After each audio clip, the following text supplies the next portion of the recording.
Ready to go. 1 second.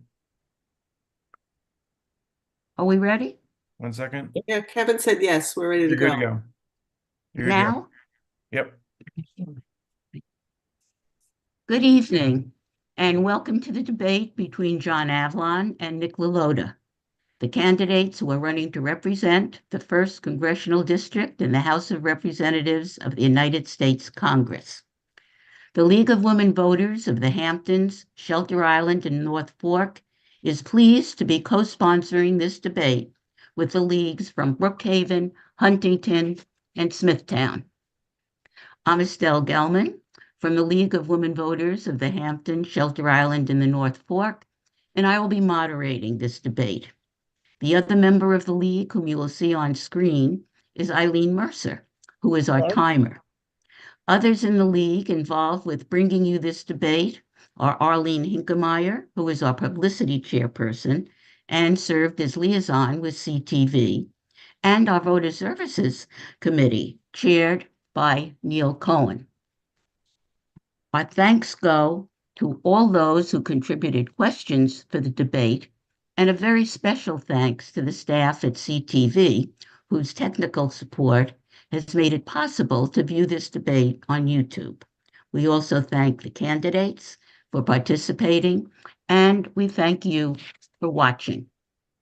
Just a quick word about the League of Women Voters. The League is a political but nonpartisan national organization.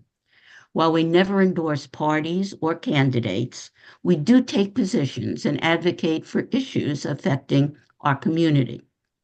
Foremost among our goals is to educate voters, stimulate voter interest, and encourage voter participation.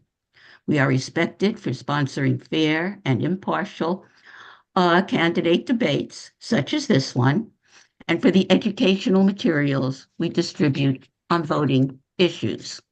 Now, to move on to the ground rules for this debate.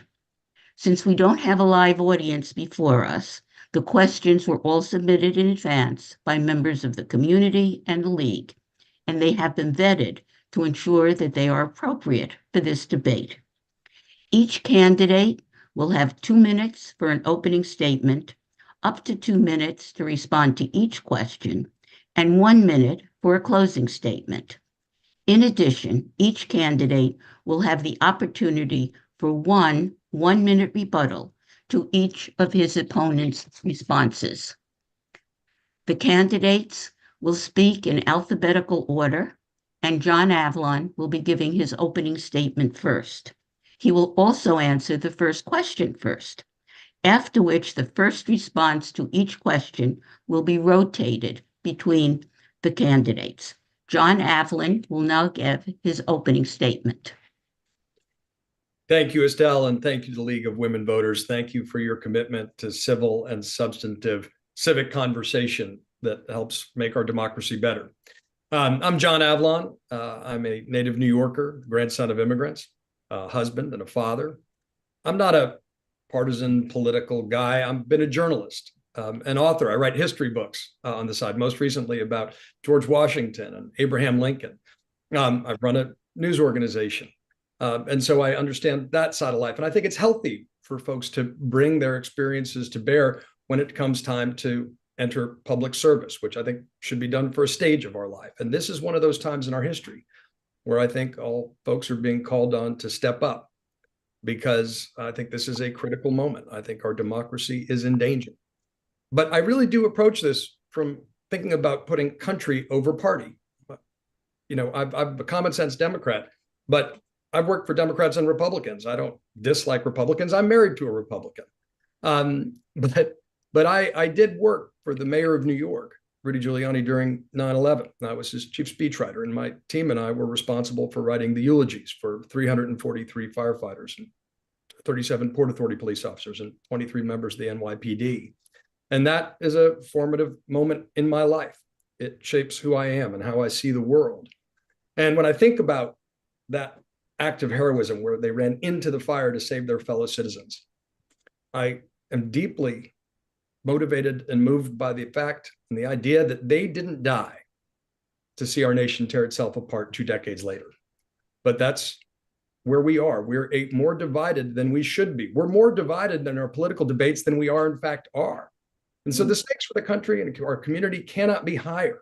But we need to come together again. And I think that's the opportunity of this election. I've said from the beginning that I'm committed to building a broad, patriotic, bipartisan coalition to defend American democracy and to make sure that government is delivering again, reasoning together again in a spirit of common sense problem solving. My campaign is focused on the idea of rebuilding the middle of our politics and rebuilding the middle of our economy, because I believe those two things are directly connected. Together, I think we can address the affordability crisis. Okay, there's the end. Well, I can't see the time, so if you throw that up. We can address the affordability crisis by restoring the state and local tax deduction that Trump and the Republicans took away. We can defend reproductive freedom. Just finish that sentence. Well, I can't see the time, so I'd like to Just finish the sentence thank you, and Estelle. don't do a run on. Can you see me, I John? couldn't until then, so that's my problem. I'm going to need to change my gallery mode, but I Okay, appreciate. because all four of us should be on the screen. Yeah, you weren't, so my apologies. Oh, Couldn't see the cue. all right. Thank Sorry. you. I see it now. All right. All right. Okay, thank you. Nick LaLota will now give his opening statement. Good evening. I'm Nick LaLota, Congressman for New York's 1st District. But truth be told, the greatest job I ever had was being a young naval officer stationed on ships overseas, leading our nation's finest and selfless young men and women. I come from a family of service. My dad was a cop. Both of my grandfathers were cops. My stepdad was a Navy man. My brother served in the Marines. And after St. Anthony's High School, I graduated from the Naval Academy and served 11 years in a Navy uniform. And it's with that perspective of service that I approach my role in Congress. There, I'm proud to serve on the Armed Services Committee, the Homeland Security and Small Business Committees, where I have fought successfully for our nation's security, safety, and affordability. I'm a common sense conservative who believes in lower taxes, more freedom, and more personal accountability. I'm also a pragmatist, and I think that compromise is a good word in politics. And it is with that sense that I am ranked more bipartisan than 85% of Congress. And it's with that sense that I passed more bills than 95% of my colleagues in Congress, all with bipartisan support. Bills to help our economy, our safety, and our environment, both nationally and here on Long Island. In Congress, I'm a leader in the Bipartisan Problem Solvers Caucus, the Bipartisan Long Island Sound Caucus. And when a constituent calls my office looking for help at the VA, the IRS, or with a passport, we help them happily, regardless of their political ideology. And that's not a new thing. When I was elections commissioner here in Suffolk County from 2015 to 2021, the League of Women Voters and I would meet to talk about ideas which we differed, like voter ID. But our conversations were always thoughtful, considerate, and respectful. And with that, I want to thank the League for hosting tonight's debate, and I offer good luck to my opponent tonight. Thank you. We will now begin the questions, and John Avlon will be the first to answer our first question. With the Dobbs decision, which now leaves the legality of abortion to the individual states, there are those who would like to see federal legislation banning the right to abortion nationwide, and others who would like to see federal legislation protecting the right to abortion. Where do you stand on this issue? I stand strongly in favor of stopping any national abortion ban. I stand strongly to protect reproductive freedom, which every woman knows is under assault right now. I opposed the overturning of Roe v. Wade. It was 50 years of precedent. And the fact that my daughter has fewer rights than my mother is not the direction America is supposed to go. Good people can disagree, but I deeply believe that the decision to have an abortion should be between a woman, her doctor, and her God, not the government. I don't think any partisan bureaucrats should be making that most personal decision. And this is an area of deep disagreement between my opponent and myself. My opponent cheered the overturning of Roe v. Wade. He said it was a, quote, step in the right direction. And he said repeatedly that he would vote for a second or third trimester abortion ban. That is a 12-week abortion ban.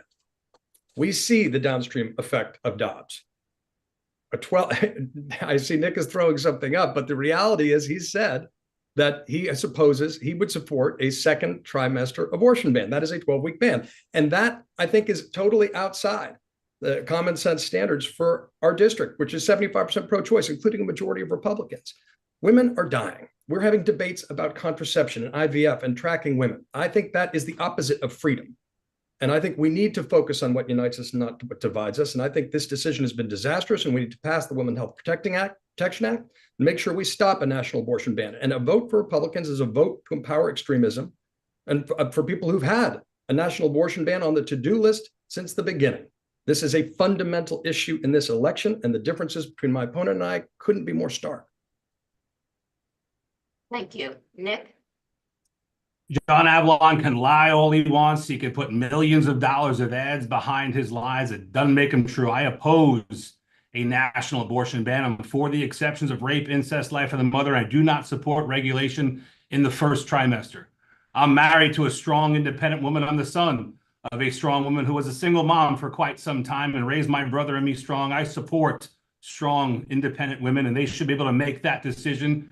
And what that my opponent would choose to spend millions of dollars clipping a very small portion of a larger statement that I made that says that the power does belong to we the people. The voters of New York State can decide to elect assembly members and senators and governors who can help regulate this issue. That's where the power is. That's where the power ought to be. And New York State, a very blue state, we have the most liberal abortion laws, which allow for abortions up into the 40th week, does not require that a parent be notified about a pregnant kid in school or an abortion clinic where a kid shows up. None of that stuff happens here in New York, and the voters should be able to decide that.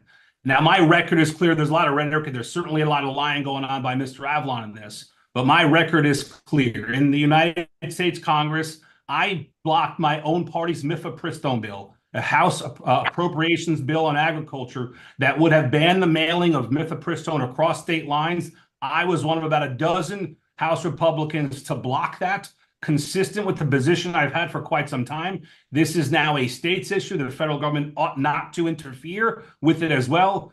That's my position. Avalon can lie all he wants, and he can scare folks up. Doesn't make it true. Thanks a bunch. I'd like a rebuttal, obviously, Estelle. 1 Look, minute. Nick has been trying to scrub his record because he recognizes his position is unpopular. It is on the record both in video and his website. And I'll quote his website before he scrubbed it. He said, if called to vote on the issue, I would vote on limitations on abortion in the second and third trimester. That is a 12-week abortion ban. In your own words, you've called for repealing New York's own abortion law. You're on tape doing it. So just trying to muddy the waters, accusing people of speaking facts, of lying, doesn't take away the truth of your statements, your very consistent position on this issue. A 12-week abortion ban that you said you would vote for locally here in New York State or federally. Those are the facts from your website, no matter how much you try to scrub that record. May I? Yes. So what's necessary, and your predecessor, whom I beat by 11 points, and I think you're headed towards a similar fate, sir, is that I have to choose to spend my resources to more and more address your lies. And it's unfortunate that you would try to use this as a wedge when I've been quite clear. I think it's extreme in New York on the parental notification thing in particular. I'm a parent of 3 awesome children. And if one of them ever winds up in a school nurse's office or an abortion clinic, I, as a parent, my wife as a parent, deserve the right to know that they're there. That law in New York does not prescribe that whatsoever. And I got the receipts here too, sir. I was one of 27 House Republicans to block that mifepristone. You can lie all you'd like, sir, but the reality is, and I'll give you a reality check. The reality is, in the Congress, I blocked extreme views on abortion. I'll do it again. 12-week abortion ban, Thank buddy. you. No, no more. We're going on to the next question. And for this question, Nick, you will be first to answer. What measures would you support to strengthen border security and reform our immigration policies? Should it be reintroduced, would you support the bipartisan immigration bill? And if not, why and what changes might make it acceptable? Great question. This is a topic of extreme concern of my constituents here in the 1st District. Let's understand how we got there, because you have to understand how we got here in order to address it. Soon after he took office, President Biden repealed 64 very effective Trump-era policies that were keeping our border secure. First and foremost was the Remain in Mexico policy. The policy said that if you came to America to seek asylum, you had to stay in Mexico while that claim was being adjudicated. When President Biden repealed Remain in Mexico, which he did by the stroke of a pen himself, did not ask Congress, did not ask anybody else. He repealed with a stroke of a pen. It was the green light to Central America, South America, and the whole world is just get to America's southwest border, claim asylum, whether it's true or not, and you'll be paroled into the country. Subsequently, we've had 222,000 fentanyl deaths, the leading cause of death of ages 18 to 45, 325,000 lost minor migrants, many towards human trafficking, and $5 billion of your New York State tax dollars going into the 5 boroughs for free healthcare, hotels for migrants. It's totally wrong. But House Republicans insist that President Biden or the next president reinstate those policies. But nevertheless, we passed H.R. 2 in May of 2023 before this all became political. And nevertheless, of course, the Senate didn't pass that, but we didn't stop there. We passed 12 individual bipartisan bills to give the Senate an opportunity to do something incremental on the issue. Your question at the end was about the Senate border bill, which is a surrender, not a solution, rejected even by independent Senator Kyrsten Sinema, because it allows 5,000 illegals per day into our country, gives billions of more dollars to sanctuary cities, and essentially codifies the Biden border crisis. A bill that my opponent supports, yet 4 nights ago conceded he'd never even read it. It's 100 pages, Mr. Avalon. Read the darn bill if you say you're going to support it. I don't want 5,000 more illegals coming into this country every day as a matter of law. That's why I rejected it. Nick, you rejected it because yes. No, but not yet. Yeah. Okay, Do I John, get answer the question. Thank you. Bipartisan border security bill was the best chance we had to deal with this problem. And the history here is very simple. Democrats and Republicans, beginning with George W. Bush, have supported a comprehensive immigration reform plan. That's what we need. But Republicans insisted on a standalone border security bill in exchange for aid to Ukraine, Taiwan, and Israel after the attacks of October 7th. Conservative Senator James Lankford from Oklahoma worked with Kyrsten Sinema and Chris Murphy on putting together a bill that the Wall Street Journal said was the toughest bipartisan border security bill any president could ever get. The Border Patrol Union supported it. It would have added 1,500 more Border Patrol agents, stopped the policy known as catch and release. It would have changed the adjudication of the asylum claims from 4 years, which is crazy, to 4 months. It would have added new technology to stop the flow of fentanyl into our country, and it would have cracked down even further on human trafficking. It had the support of Mitch McConnell. It had the middle 60 of the Senate. It was all set to pass with enormous support if it had gotten a bill in the House, and then Donald Trump pulled the plug, and Republicans like Nick LaLota took the knee. He went on Twitter and mocked this bill. He said, my 9-year-old could have done a better job negotiating this bill than James Lankford did. And I think that if you're willing to fearmonger off migrants and fundraise off those fears for political gain and refuse to fix it, that's a firing offense. I called Kyrsten Sinema's office because I've heard Nick LaLota say that she abandoned the bill. They say that is fundamentally false. That is a lie and a mischaracterization of her position. She believes it is a strong bill. It is the bill we need to pass. And so you're not telling the truth about that particular reference. And I got it directly from the source, sir. So that we need a bipartisan bill to pass, and his bill that he's talking about is not bipartisan. We need bipartisan bills to deal with the border crisis, which is serious, and then get comprehensive immigration reform so we can reunite as a nation and not cut ourselves off from the renewable resource that is legal immigration into our nation. Thank you. Nick, is that up? Yes, I thought it was. Rebuttal. 4 nights ago at a Mill Island Civic Association meeting, a gentleman there totally stumbled Mr. Avalon when he asked, did you read the bill? John Avalon said, nope, never read the bill. He's taking his entire campaign, but more importantly, the lives of Americans who are dying from fentanyl, the lives of young migrants who are being lost in this country and likely human trafficked, and billions of dollars that are going into Manhattan and the boroughs for free hotels and healthcare for migrants. John Avalon read the DCCC's memo on this and believe that's not a good journalist to me. A good journalist, and I'll send it over to your office, Mr. Avalon. Here's the bill. I hope that you read it for the first time and you can understand why it's a surrender, not a solution. I was in Senator Sinema's office. I'm a leader in the Bipartisan Problem Solvers Caucus, and they asked us to go and talk about it.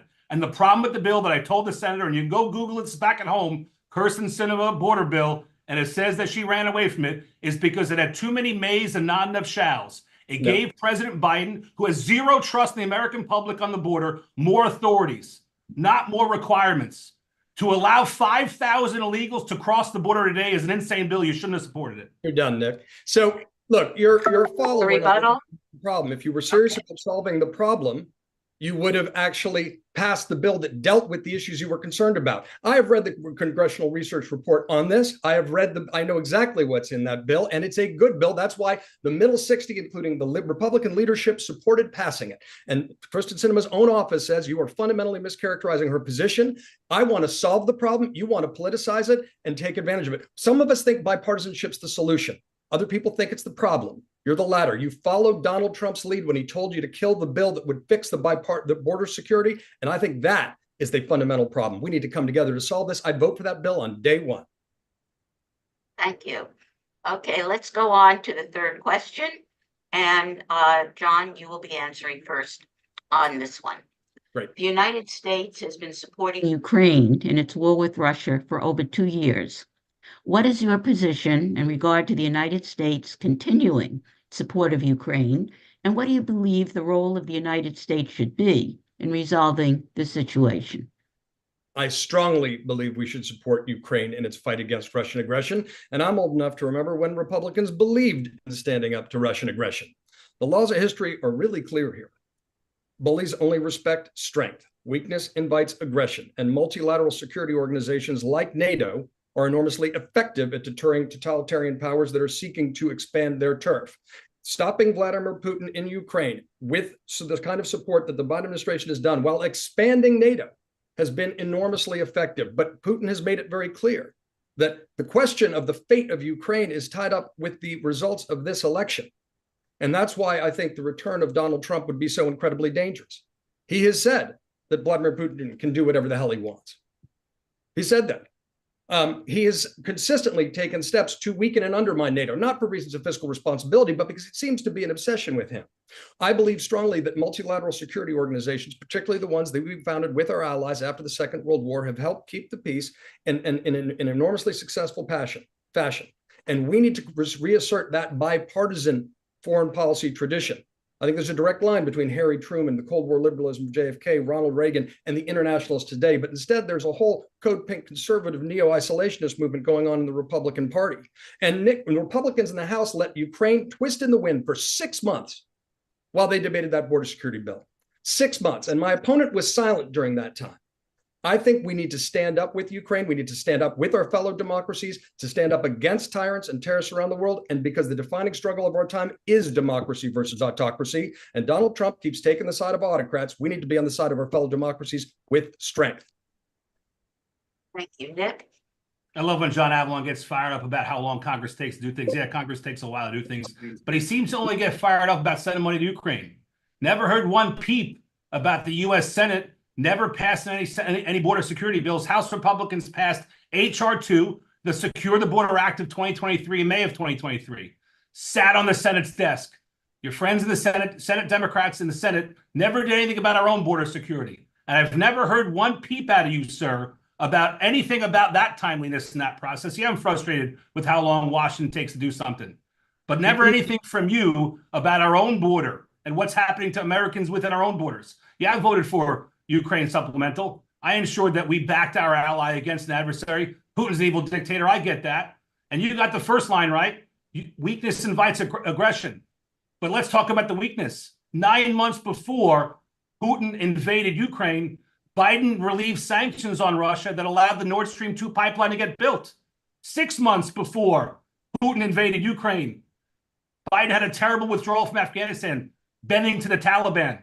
You don't talk about that. Those are the root catalysts that ensure that Putin's war machine gets fueled, that he can attack Ukraine. Those are the reasons. And until you get to those reasons, we can't just keep on sending tens and tens of billions. Yeah, it's necessary. I'd rather send money than young men and women over there. But unless you get to the root problem and willing to talk about the root problem, and it is the weakness out of the Jimmy Carter, Barack Obama, Joe Biden, Kamala Harris types, unless you get to the bottom of that, you're never getting to the bottom of Iran, China, or Ukraine. That's the root of the issue, that we need to be stronger on sanctions, stronger diplomatically. You got a whole diplomatic corps sitting on their hands doing nothing but waiting for these folks to invade another country. We need to be stronger overseas. and not just continue to send money. I yield. Thank you. Rebuttal from Yeah. John. The curious thing about that position, Nick, is that your chosen presidential candidate stands for weakness and coddling autocrats and has a long record of doing so. And that's the fundamental problem. You didn't speak up during those 6 months when Ukraine was twisting in the wind.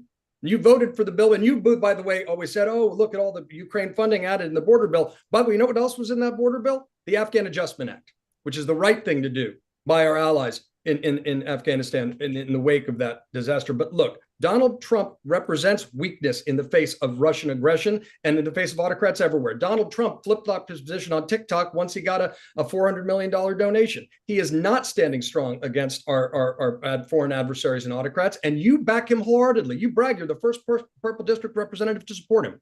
So that's the real legacy of weakness and autocratic emboldening.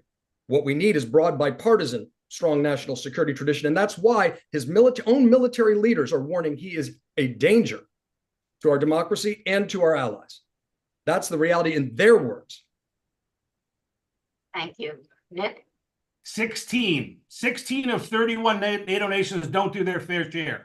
I often hear my Democrat friends talk about doing their fair share. 16 of 31 NATO nations don't do their 2% target, their investment of their own GDP into their own defense. That is a green light to Vladimir Putin to invade Ukraine.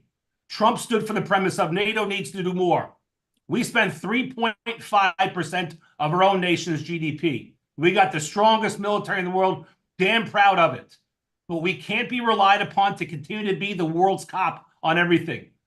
Those 16 nations need to do more, and a stronger diplomatic corps by a stronger Secretary of State, a stronger Commander-in-Chief would get it done. That's the root of the issue. And until you address all that, don't talk about just continuing to send our taxpayer money overseas. You got to get to the root of the problem. NATO needs to be stronger. We need to require each of those nations to do more. Thank you. Okay, Nick, you will be the first to answer the next question. Since the attack of Hamas on Israel last October 7th, not only has Israel retaliated against Hamas in Gaza, but also Hezbollah in Lebanon. And there have been concerns about an even wider conflict. How do you believe the United States should navigate between support for Israel's right to defend itself and concern for the humanitarian crises in Gaza and Lebanon? What stance do you believe the United States should take in resolving this conflict? Israel is America's strongest ally, and America is Israel's strongest ally. All of us should be able to say that out loud and believe it from our core because of two main reasons. The same folks who want to wipe Israel off of the map are the same ones who want death to America. And God bless, both of our nations were born upon the concept of religious freedom, that your government would protect you whether you wanted to practice any religion or no religion at all. You were safe in your own home country. These are things that unite the United States and Israel forever. And every one of us who are in Washington or seek to go to Washington should be able to say that and vote and speak accordingly. But the same thing with Ukraine. The weakness invites aggression. When Barack Obama gave $1.7 billion in a pallet of cash to the Iranians, when they were almost bankrupt, refunded and refueled that war machine, and they used their proxies, Hamas, Hezbollah, and the Houthis, to attack our best friend Israel. Iran is the root of the issue, and until we have stronger diplomats and a commander-in-chief, this cycle will continue to perpetuate itself. When Biden said he was going to throttle the weapons that Congress approved to send to Israel, it was another green light for Iran and her proxies to continue to do what they do. That multiple Democrat administrations have allowed the Iranians to enrich their uranium at the potential behest of the Israelis is a terrible, terrible decision that has been made, one that's been never spoken out against by my opponent. The Democrat Party in Washington, unfortunately, has lost its mind on Israel. There used to be a strong bipartisanship when it came to sticking with our best friend, Israel. I made two trips overseas in Congress. The first one was to celebrate Israel's 75th anniversary. Proud to do it, proud to stand with Israel at this time. I wish that both parties were unequivocal in its support of Israel. John? I deeply believe we need strong bipartisan support for Israel, and my opponent has heard me speak out on this together at Run for Their Lives. I think October 7th was a horrific terrorist attack, and as I previously explained, as someone who lived through 9/11 up close, I take a very strong stand against terror. I believe we stand up with the victims of terrorism and never blame the victims of terrorism. And I have condemned consistently the outpouring of anti-Semitism and blame Israel instincts that we saw in some protests. I believe that we have a special responsibility, especially folks who happen not to be Jewish, to stand up to condemn anti-Semitism and to stand with the state of Israel. And of course, Iran is a proxy funder of Hamas and Hezbollah. And I shed no tears when terrorists die. The purpose of American foreign policy is to stand with our fellow democracies and combat tyrants and terrorists. I also think, as someone from the 9/11 generation, that we need to be mindful that we're not creating the next generation of terrorists, but we need to stand with our allies, and groups like Hamas have no legitimacy. And we've seen that lack of legitimacy even going back to when Bill Clinton was negotiating with Ehud Barak and Yasser Arafat and couldn't get to yes, because that has not been in their interest. We need to make sure we have moved towards ultimately a two-state solution with a demilitarized Palestinian state. We need the complete eradication of Hamas and other terrorist organizations in the region. We need to rebuild Gaza with an expanded Abraham Accords. And we need to make sure we're condemning and combating anti-Semitism at home, as well as those who would blame our Muslim friends and neighbors, because we need to reunite. We need to focus on combating that evil, but we say so with clear moral clarity. And I believe strongly that there needs to be broad bipartisan support to the state of Israel. And I'm proud to have spoken with the parents of Omer Nutra. And we need to keep the hostages in mind, because I don't believe there can be a sustainable ceasefire until all the hostages are released. Thank you. All right, let's go on to the next question. And John, you will be the first to answer this one. The cost of living is a concern to many of our citizens. What legislation would you support to alleviate the economic pressure on middle and low-income families? Would you support, for example, such initiatives as tax credits for low-income parents, government aid to cover childcare expenses, or help in purchasing a home? Sure. This is one of the key issues. We need to make Long Island affordable again, but the frustration people feel with the affordability crisis is the result of the middle-class squeeze that's been going on for decades. And I think we need to make sure we are showing that American democracy can deliver for working families again, and there are concrete things we can do to do just that. I think chief among them, first, is making sure that we restore the state and local tax deduction that Trump and the Republicans took away. They did it as part of a political stunt. They did it out of spite. And this is an issue of fairness, because not only it's existed been in place for 100 years, but New York gives more to the federal government than we get back. And this election is the most consequential of our lifetime for your wallets for that very reason. My opponent talks a lot about trying to restore SALT. The fact is that his own party has told him it's not going to happen under their watch. The chairman of the House Ways and Means Committee said it's not going to happen. But if Democrats take control, we're going to get it back. That's a clear priority. And I appreciate my opponent using like props and gimmicks, but it doesn't distract from the underlying facts that it's gone if they stay in power, and Democrats will get that back. And that's an average of $10,000 back in your pocket per year. What would you do with that money? But we can do more. As you said, we can expand the child tax credit. We did it for 1 year during the pandemic. We cut child poverty in half. We can do it again if we restore it. That's together real. That is game changing. $10,000 state and local tax deduction on average, and $6,600 for families with young children. And then we need to take action on dealing with the affordability crisis with housing. We've seen prices go up 87% here on Long Island, but we've only built 2% more housing. That's not government's job, but we can create incentives in conjunction with communities to preserve open spaces, the historic character of our communities, while encouraging the development of places, particularly prioritizing housing that's affordable for cops, firefighters, teachers, and nurses. Thank you. Nick? Nick, you're muted, please. Yes. Yes to a first-time home buyer tax credit. Yes to a low-income home buyer tax credit. Yes to more SALT. I'm going to get to SALT in a second, but again, you got to understand the root of the problem, Mr. Avalon, and you fail to do so once again. The root of the problem here in New York State, and specifically in New York suburbs, and I know you're not that familiar with the New York suburbs, the root of the problem is high property income and sales taxes, the worst taxes of any state in the nation. And that is a result of one-party rule in Albany. Democrats, your friend Kathy Hochul, who is supporting your campaign, buying your field offices, buying your canvassers, busing your folks from Queens and everywhere else, making sure they're knocking on your doors. Nevertheless, the one-party rule in New York State is the cause of so many people having to leave here for the Carolinas and Florida and everywhere else. And yes, the federal government should help out with those tax programs, but we have to get to the root of the issue is your friends, Albany Democrats, keep on spending and spending and spending and giving us tough regulations and taxing us more and more. And until we get to that, we're never going to solve the problem that New York has. We have the dubious distinction of having the highest taxes in the nation, but also we lead the nation out of state migration. More people leave New York than any other nation.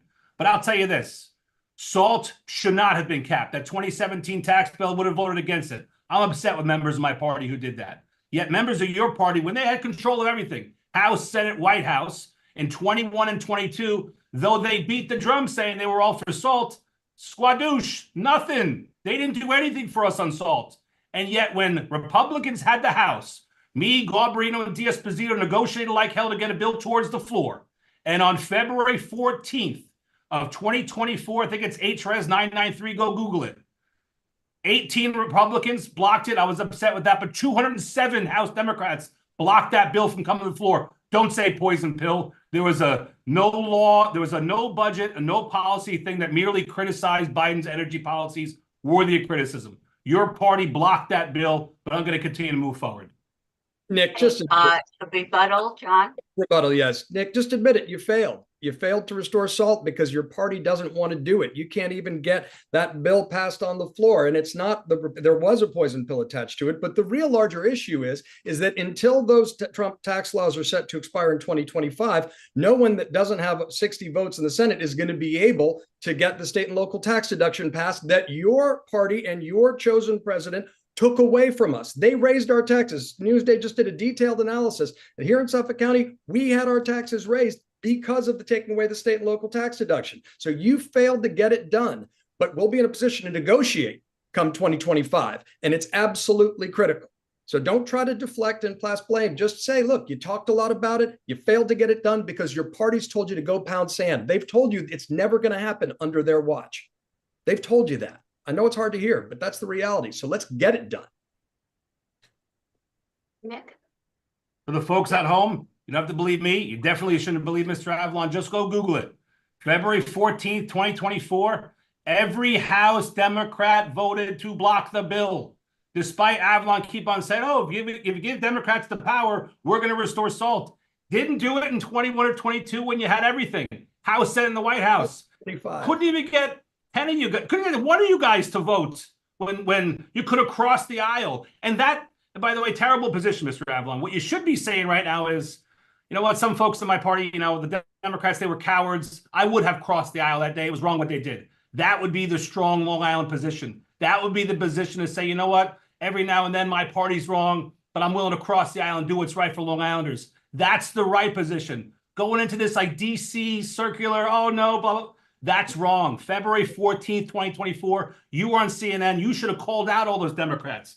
But I tell you what, on your property taxes, you claim Manhattan is your primary residence for which you get tens of thousands of dollars in tax returns. It's no wonder you're bad on property taxes, sir. Nick. Okay, on the next question, Nick, you're going to go first. Do I get to rebut that rebuttal? You already made a rebuttal. All right. Well, we'll get back to that. I look forward to it.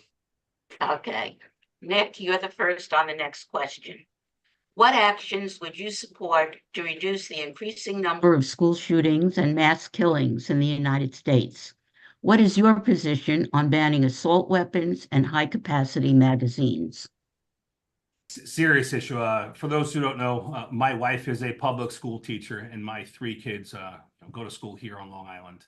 And this is a serious issue worthy of bipartisan support. The extremes have dominated this debate for too long. We can make significant consensus and progress on this. First of which is a ban on automatic weapons, a ban on bump stocks. I think that should be something that common sense folks should agree upon. Moreover, I think mental health is something upon which we should continue to focus. And to continue. These school shooters seem to have the same profile time and again. And I think that if we analyze more the mental health aspect, we'll be able to get better to the root of this. Kudos to the school districts who want to do more on this. I would join when a school district wants it, elected by a school board who decides on behalf of the individuals in that district, where a school board wants to make a school a harder target, less penetrable by these evil monsters who continue to try to target our children. I would support sending more federal funds to those schools who want to keep their kids safe. It's a serious issue that should really require bipartisan support. Thank you. John? We're in danger of getting numb to this danger. It is a constant threat. We've had 35 mass school shootings. We had one in Georgia just a few weeks ago, and it's already receded from memory. Days after I got in this race, I got a call from Michael and Linda Schulman. They lost their son Scott in the Parkland massacre.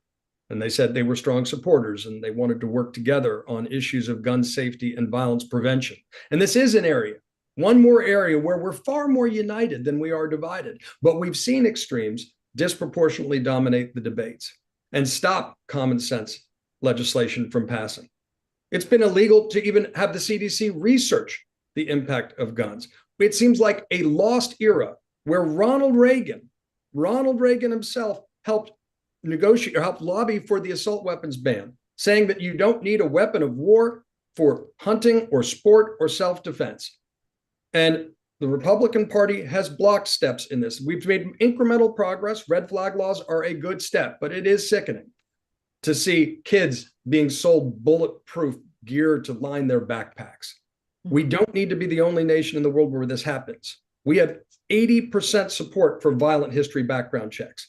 And yet the special interests continually block it, and I think that is not the right way to move forward. My opponents even said in the past we should lower the age to buy AR-15s here in New York. And that just makes no common sense to me. There is a lot of common ground we can build on, and we need to do it with a determined sense, recognizing that we are raising a generation of kids to live in fear, and we don't need to be the only nation in this world where it happens on the regular basis. And yes, we do have a Second Amendment, and we can make sure we're making progress consistent with that Second Amendment. That's what I believe deeply. Thank you. Okay, let's go on to the next question, and John, you'll be the first to answer this one. There are those who believe that China is the foreign nation that poses the greatest threat to the United States. Do you see our relationship with China as a concern? And what would you see as a positive relationship going forward? Absolutely. China is a concern. It is an autocratic power, an expansionist autocratic power, and we see their efforts in insinuating themselves even in the US. And one of the things I was so shocked by is that Donald Trump flipped his position. My opponent's chosen candidate flipped his position on banning TikTok when he got a campaign donation from someone on the board of ByteDance.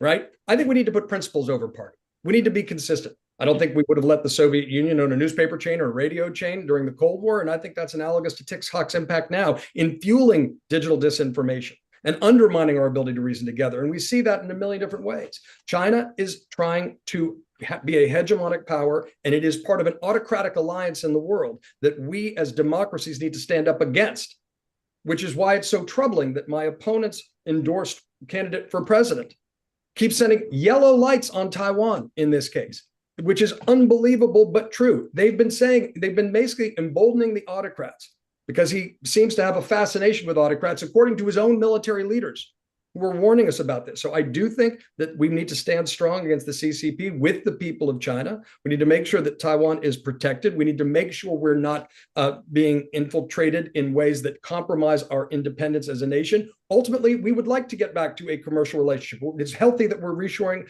and offshoring essential manufacturing. The CHIPS Act was a very smart, long-sighted move. We would like to get to a place where we can have a global competition, but it requires countries that play by the rules of international law. And China has not done that in recent years. I think there's an emerging bipartisan consensus. We need to take that threat seriously, and I do. Thank you. Nick? China's launching a couple of different things. They're stealing our intellectual property. They're flying their spy balloons across us, and this administration doesn't seem to care. Worse, Mr. Avalon, while he was on CNN the last 6 years, didn't say boo about it whatsoever. That was an embarrassing moment when the Chinese flew their spy balloon across our country, and President Biden just looked the other way, wait till it got to the Carolinas, and then shot it down afterwards. That was a sign of American weakness. I deployed 3 times to the Western Pacific, Philippines, Thailand, Brunei, China, Southern China, Taiwan, Japan, Korea, the whole region. Very familiar with that area.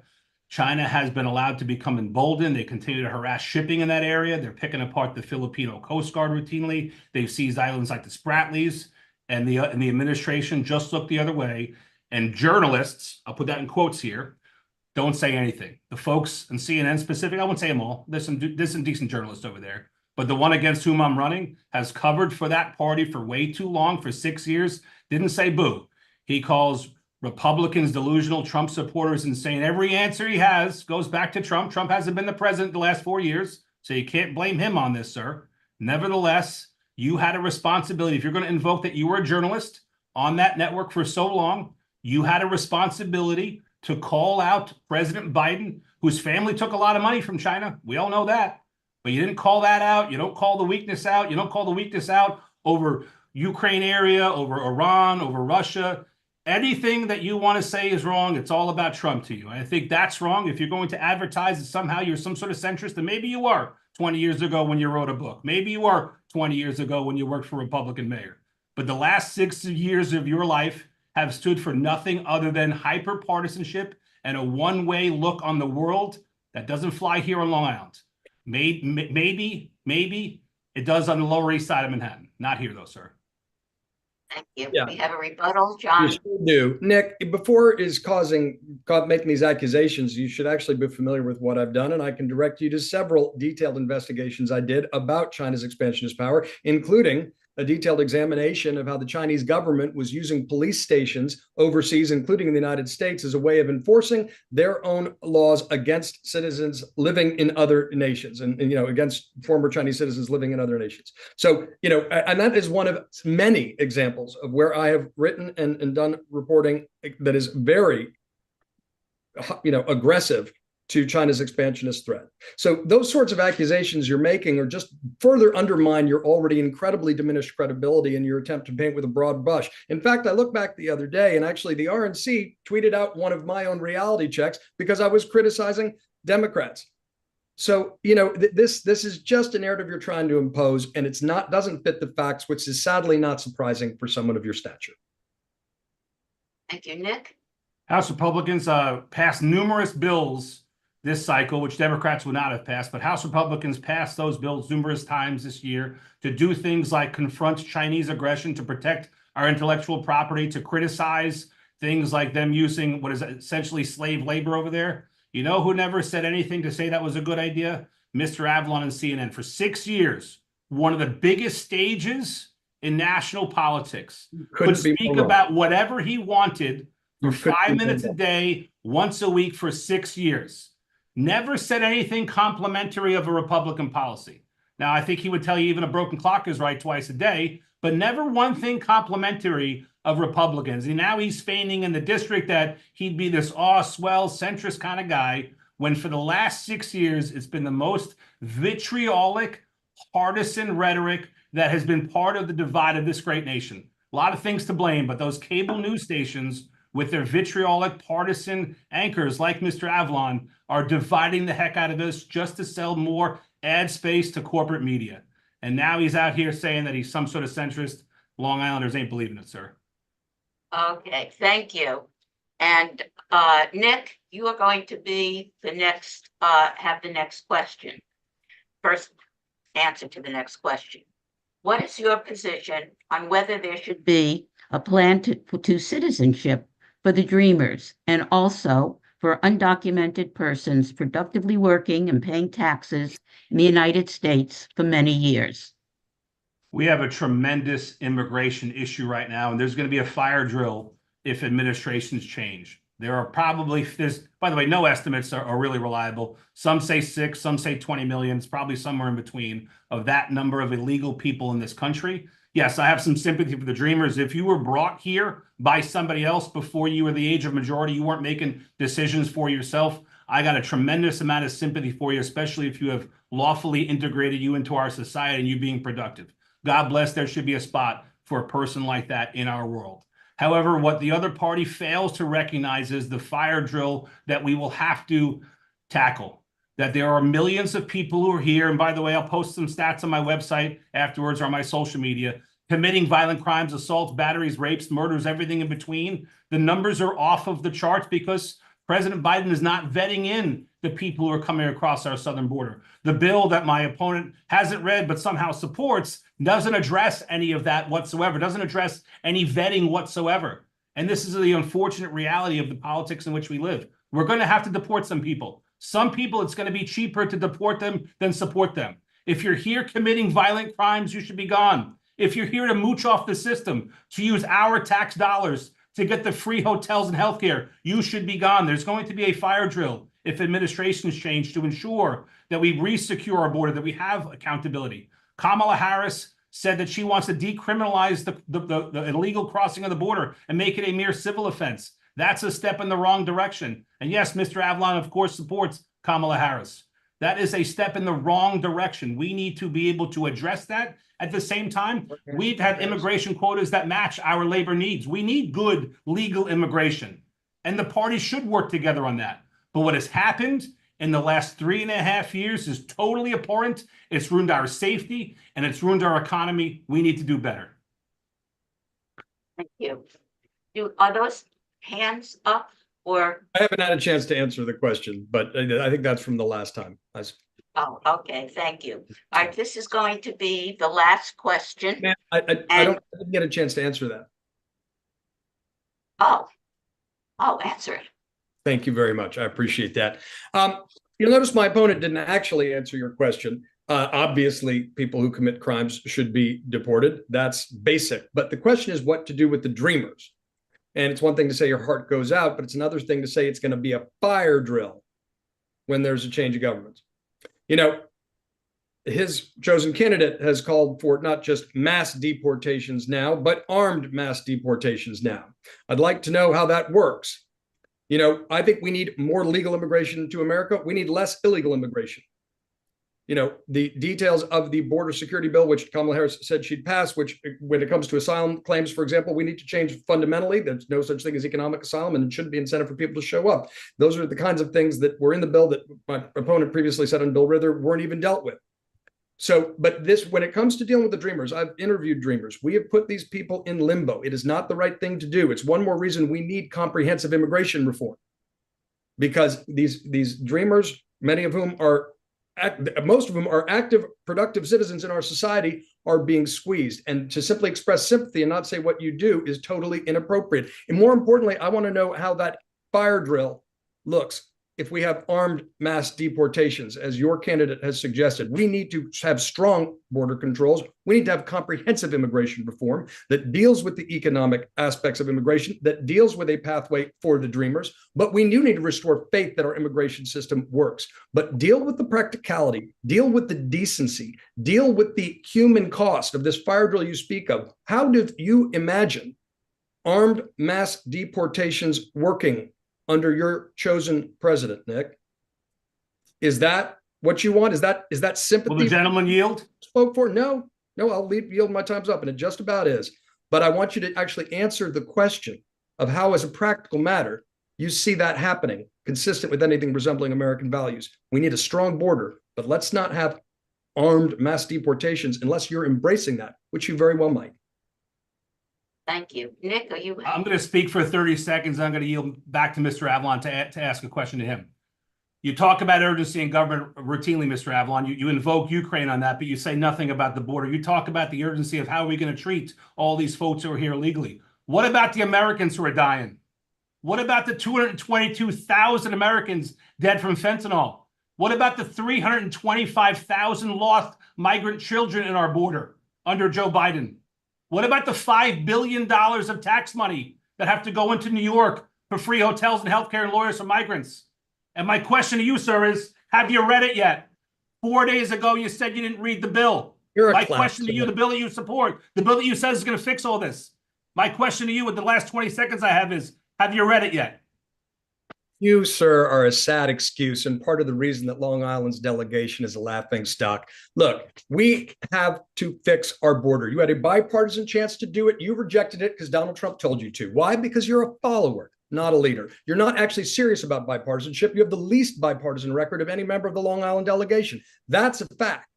So we need to fix. Please put down the, Yeah, this is Nick, just please childish, put man, but down. I'm surprised coming from you. And when it comes to fentanyl, I know you're unfamiliar with the work I've done as a journalist and a writer, but I've co-authored an op-ed over the course of this campaign with a man named Kamal Barwani, whose son died of a fentanyl poisoning. We've had 20 times more fentanyl deaths here in Suffolk County than homicides in 2023. And that bipartisan border bill you continue to mock would have added new technology to stop that flow. So that's on your watch as a member of Congress, sir. So let's deal with that. That is a generation being wiped out. And I take great offense at that. We need to take massive action at that. We are losing a generation to fentanyl poisonings, and it's unacceptable. okay, thank you. We have one last question and then the closing statements. And John, you will answer this question first. Great. What are the issues that you feel are of most concern to the residents of our congressional district? What federal funding will you try to obtain for our district? And how will you keep yourself apprised of the wishes and needs of the residents of our district? Such an important question. I mean, first of all, I've committed to monthly meetings with labor and law enforcement because you need to have that kind of open door policy. I've committed to doing 12 open in-person town halls a year. My opponent has done no open in-person town halls. I think that's part of the job of a congressman, is to be a representative, which requires listening. It requires learning. It requires meeting in person. On deliverables, I think we need to restore the state and local tax deduction to deal with the affordability crisis and expand the child tax credit. I think we need to defend reproductive freedom, something my opponent does not believe and has said repeatedly he would vote for a second and third trimester abortion ban. In addition, we need to make sure we are working Please, to we don't want the signs up, Nick. border security, because that's the only way you can get something passed with this filibuster at 60 votes in the Senate. Those are the things we can deliver on. Then we can do more. We can make sure we're dealing with climate change. My opponent said he wants to repeal the Inflation Reduction Act, which includes prescription drug caps for seniors. We need to make sure we're investing in climate change mitigation. We need to make it tax deductible for you to make your property and small businesses property more resilient. We need to make sure we're doing more on that front. And then we need to make sure we're leaning into climate change innovation to create new clean energy technologies between the work being done at Brookhaven National Labs and Stony Brook. This, and with Discovery Park, there's a great new era of economic opportunity if we lean in to being an engine of innovation and deal with climate change, innovating our way out of this problem, as well as climate change mitigation. There are things we need to do, but we need to focus on delivering for working people, actually rebuilding the middle of our politics and our economy, and really delivering.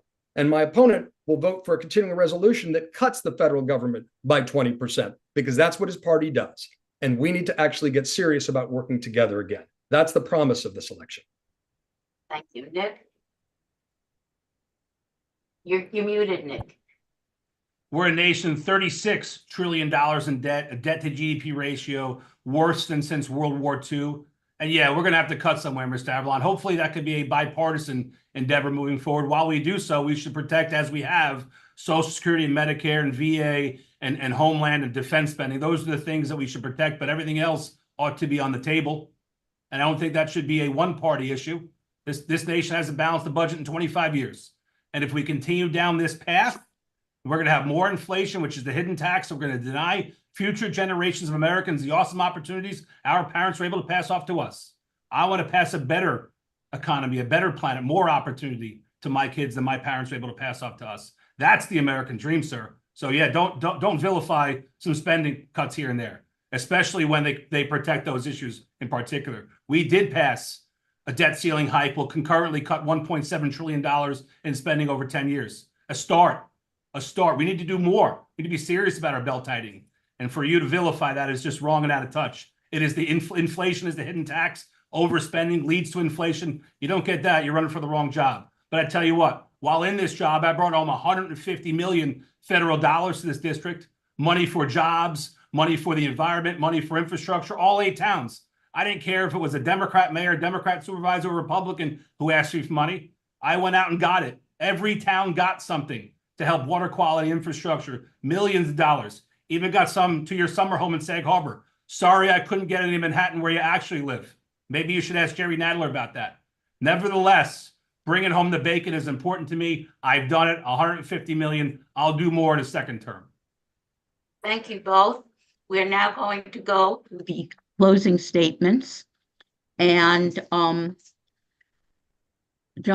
Avlon will go first on the closing statement. Just 1 minute. Yes. This is a time for choosing, and the stakes couldn't be higher for our country and our community. My opponent pretends to be moderate, but has also bragged that he was the first Purple District representative to endorse Donald Trump. This election is about common ground over chaos, and the chaos that Donald Trump represents and the empowering of extremes that Nick LaLota represents is not represent Suffolk County values. We need to practice the politics of addition and not division. My opponent has broken promise after promise. He promised he'd move to the district if he had the honor of representing the voters here, and he never did. He had promised he would fix the border. He didn't fix the border. He didn't pass that bipartisan border security bill. He is actually opposed to abortions in the second and third trimester. That's a 12-week abortion ban. He is the least bipartisan member of the Long Island delegation. It's time to turn the page. It's time to actually restore common sense problem solving to Congress. And Nick LaLota is the problem, not the solution, because he's a follower, not a leader. Thank you. Nick?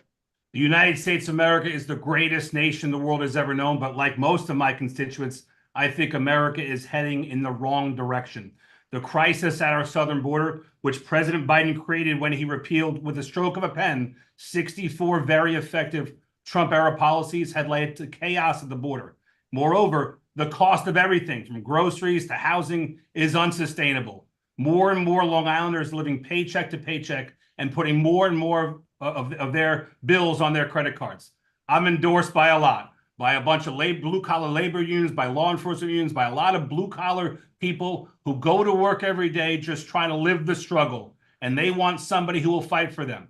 Bill Parcells said, "You are what your record is." I'm more bipartisan than 85% of members of Congress. I passed more bills than 95% of Congress. I brought home $150 million to the district, and I'm just getting warmed up. Vote for me in November, and I'll keep on delivering. Thanks so much. Thank you. I'd like to thank both candidates for their informative and thought-provoking responses, and to thank all of those viewing the debate for joining us. Most importantly, don't forget to vote. You may vote at your usual voting site on Election Day, November 5th, or at any early voting site in Suffolk County from October 26th through November 3rd. Thank you.